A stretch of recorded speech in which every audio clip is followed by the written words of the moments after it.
Hey, dear colleagues, this is David Violet, conference interpreter and interpretation trainer and coach in the San Francisco area in California. Welcome.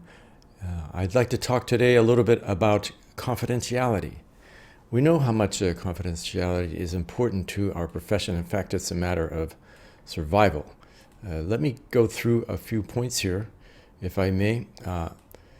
In my course on note-taking for consecutive interpreting, I always emphasize the way interpretation works, that it's not a matter of word for word, but word meaning word, right? From form, substance, form, as I like to say. So from the source language to understanding to the target language. One result of this fact that we are going through real listening, real understanding, going through the meaning, is that in so doing, you actually end up taking in the message, much like other people in the room do, and you end up remembering what was said. The words do not go in one ear and out the other, as I heard one untrained person working as an interpreter say one day.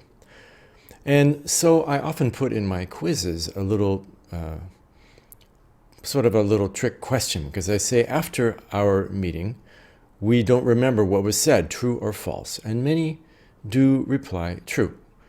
That surprises me because I believe that we do remember. If we're really listening, we will remember. But I believe that the reason some interpreters say, yes, we do not remember, it's because they are being prudent about the issue of confidentiality, which is so important. We do need to remain absolutely confidential. And what they're saying is, well, I do forget it if anybody asks me what was said, because it's absolutely true. We never tell what was said in a meeting. We never say what was said because it's a matter of life and death. Okay, that sounds a bit like an exaggeration, but it is like life and death, because our profession will not survive if clients find out that we are the kind of people who go into a meeting, listen, interpret, and then go out and start telling people what was said. That they will feel like, well, then it's as if we said it on the public square and we can't use interpreters, and our profession would die. There have been a couple of high-profile cases, actually, where the journalists and powerful people insisted that an interpreter tell what happened at a very high-level meeting. That interpreter, of course, stood firm even when faced with enormous pressure and maintained confidentiality, because it is a matter of life and death. It's a matter of respect in our profession. The interpreter who was put under all that enormous pressure was also enjoying the support of colleagues and colleague organizations, such as the International Association of Conference Interpreters, AIC, because we, as a group, we know that it is a matter of life and death for our profession.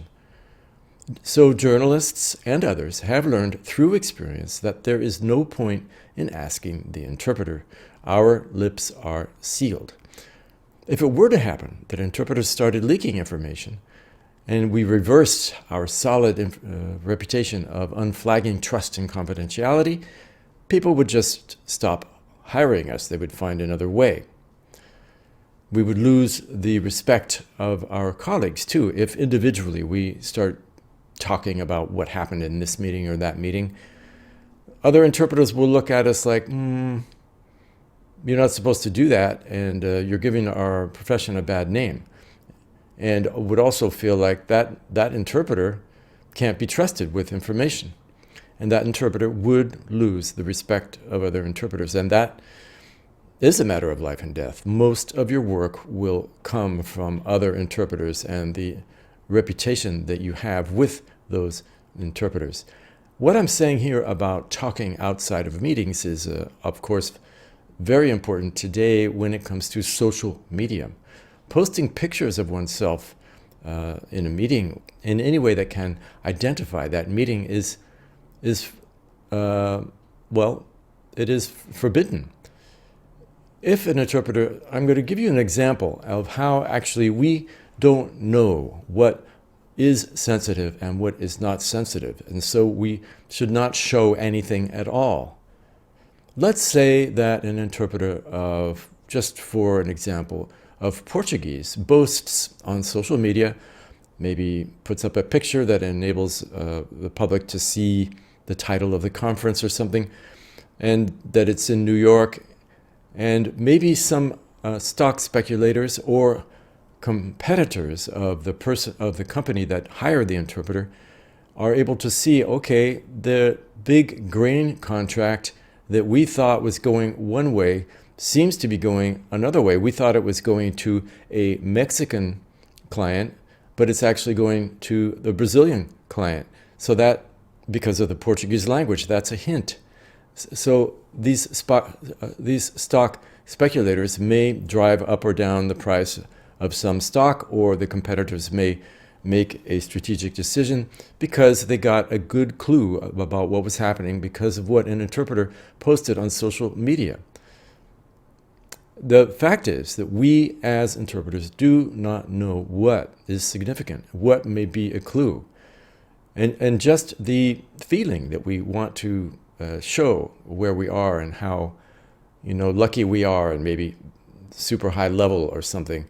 Just that feeling is something we should shun. We should just turn away. Remember, we are proud of our humility, and we don't need to be in the spotlight. And above all, we will not share anything that we learn in meetings. And one of the most important aspects of that includes documents. We are always begging for documents because background information is so essential for us to be able to do a good job that we receive documents. And sometimes these documents are confidential. And again, we don't know what is confidential and what is not.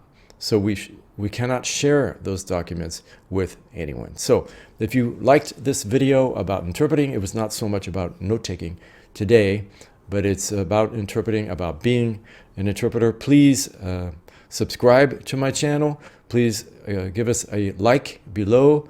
There's an area below this video on YouTube where, if you're listening to this on YouTube, where you can like and also add your comments. Maybe you have some interesting stories to tell about what happened when an interpreter breached this rule of ironclad confidentiality.